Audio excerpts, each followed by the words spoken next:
Hey, so I'm here having coffee, my mug that Josh just gave me, and I was thinking about something.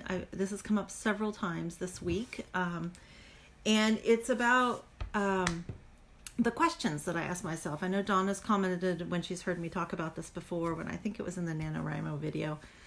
And Rosemary Hamilton at the Homeschooling Spoonie actually quoted me on her page the other day and about this, and so I thought I'd drill into it a little bit. And by the way, if you don't know Rosemary's page, the Homeschooling Spoonie, she has a group of people that are homeschooling despite chronic illness or other issues going on in their life, and it's a really great supportive place.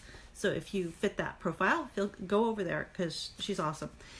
Anyway, so there are certain questions that I have learned to process things through so that instead of reacting, and reacting from a place of emotion or a place of bias, that I'm actually reacting from really, does this matter? And is there another way? So I wanted to first share the quote that Rosemary put on her page, and it was in response to, I had commented in response to a question she had asked about whether or not I ever shift expectations. And there was a lot of good responses to that. She pulled this one out, as well as several others. So what I said was, it seemed that every time I made a plan based on my expectations, something went awry. And that's not always negative. That can be a positive thing too. But life doesn't often go according to my expectations. I learned to just filter everything through my questions. Does this matter in 2 to 5 years? Does this matter in the course of a lifetime? And then in my big picture, does this impact the relationship that we have? And that could be whoever I'm talking to, but in specifically this was related to my children, and then I've adapted this outside of that to my marriage, to people I'm interacting with, the people that I care about.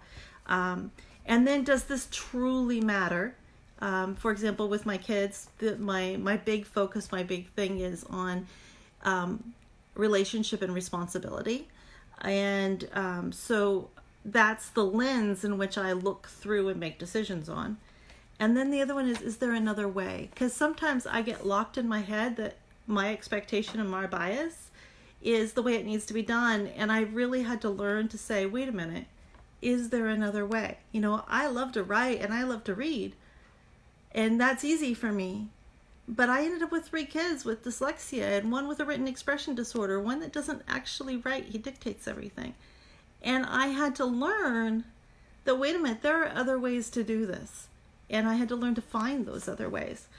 And that has helped reinforce my questions on that. And the last part of what I said is, once I started doing that, it made life so much easier. And so I wanted to drill into those things just a little bit and share a little bit more about why and how I work through this. Because it did make my life a lot easier. It took out a lot of the angst and the anxiety and the what if, if they don't do this, and all the sticky points, like, does it really matter that they didn't make the bed?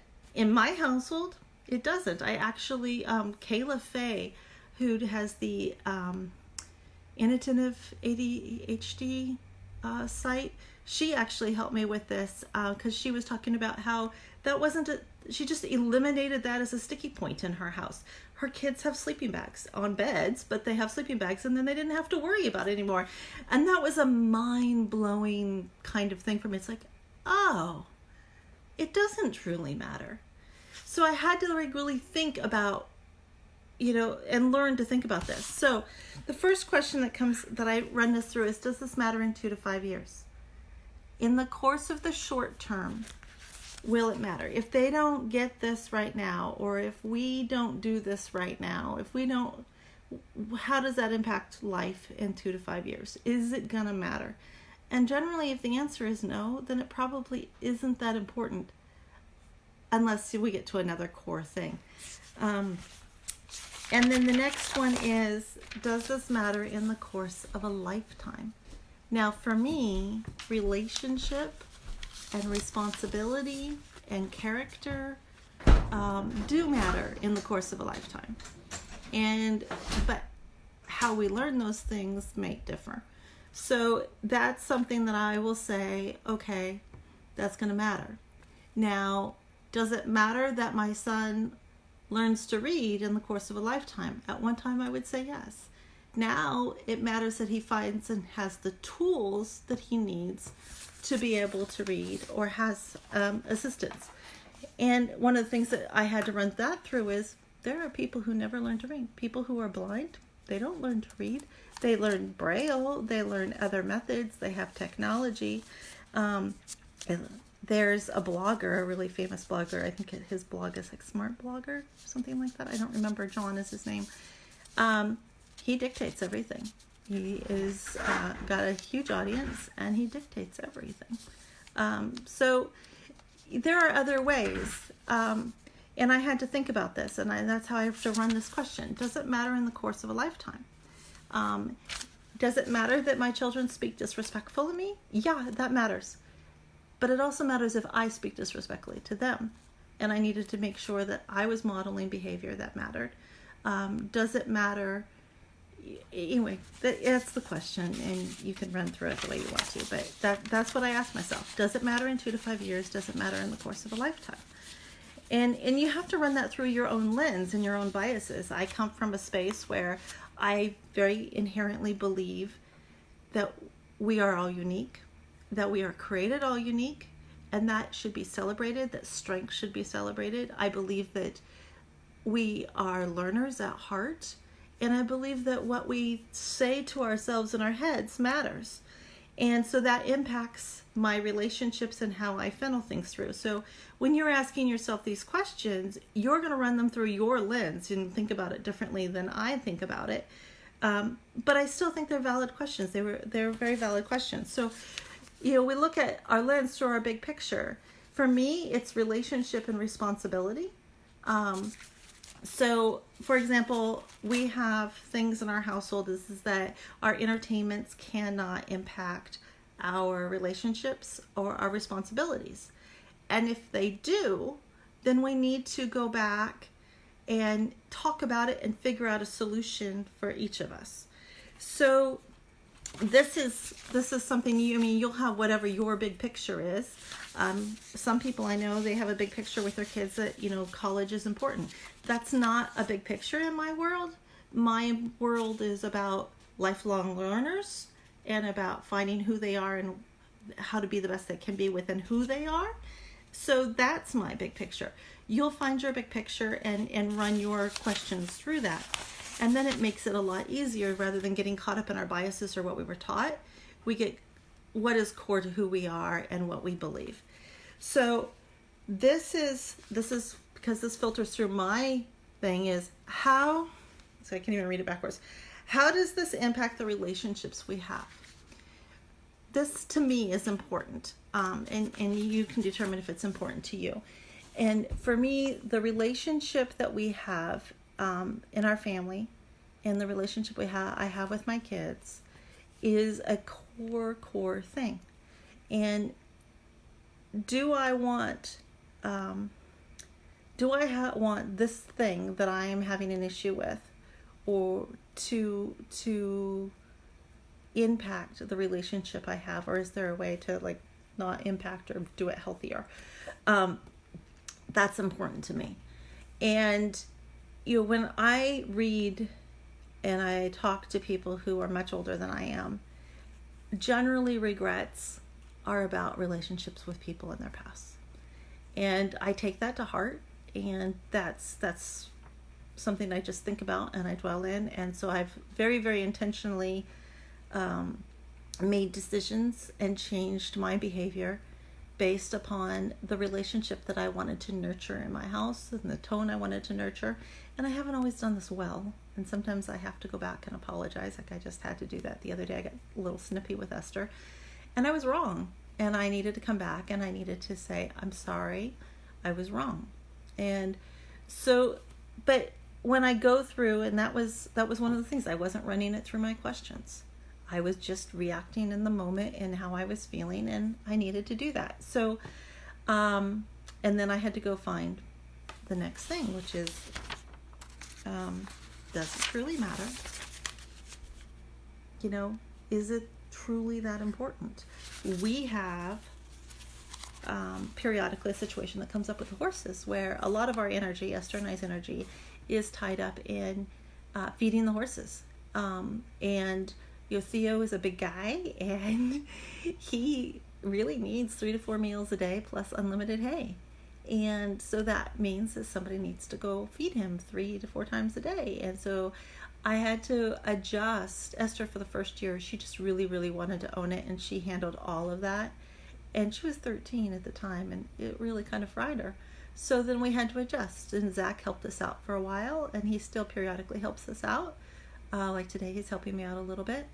But then, like, I had to adjust my expectations. It's like, okay, this is a little bit of struggle. This is a little too much. So what if I take part of it? So I did. I took part of it. And then, we just continually refine it, because what truly matters in that situation is, well, Theo needs his food. Okay, we've spent a lot of time and energy rehabbing this horse. He's a sweetheart. We love him. And he needs his food. He needs to be fed. But my way of doing it isn't necessarily the only way. And Esther's way of doing it isn't the only way. So we would drill it back. What at the bottom line truly matters? The horse needs to get fed. So then we work through and go through, is there another way? So one of the things I have on order right now, especially since I'm losing my helper Zach, because he's going to go away on his apprenticeship, is I have an automatic horse feeder coming. I decided not to buy myself a new mattress. After the flood, we got some contents funds. We just got a last bit. And rather than replace this inexpensive mattress I've been sleeping on, I took my mattress money and I have bought a automatic feeder. And hopefully that'll come next week. And that's kind of exciting because it's going to like free up a whole bunch of conversation and choke points and sticky points, and actually improve my sleep probably better than a mattress will. Anyway, so, is there another way? Is another point on there, and that I have to like step away from where I'm reacting or how I'm running through my biases, and then think about, does this matter in 2 to 5 years? Is this going to matter over the course of a lifetime? Run it through the big picture, and through my biases and preferences, and like in my case, it's responsibility and relationship, and does it truly matter, and is there another way? And so that's what we do. And when I learned to do that, then I stopped coming from a place of reaction or I want them to do it my way, and started looking at a larger thing. And so, everybody's way of looking through these questions and how they answer them are going to be different, because we're different. We have different values. We have different preferences and biases. We have different kids. We have different situations. But, you come up with your own questions, and then it makes it so much easier to like get out of the angst of doing it my way and that not working, my expectations not working, and finding a way that works for everybody, that creates a win-win. Or, where your battles, that whole pick your battles thing, or where your battles, or where you're like putting your foot down really means something. It's like you're not reacting to everything under the sun or saying no all the time. It's really like you're saying yes, except for when something truly matters. And that's just really helped me. It just has made my life and my mental health and my mental life just so much easier and so much better. So hopefully that helps explain that a little bit. You can always toss me a question down below or private message me. That's always available. And I hope you have a good day. You know what? It's a beautiful day here. It's freezing, but it's really beautiful. So enjoy your coffee, have some sanity, and have a good day.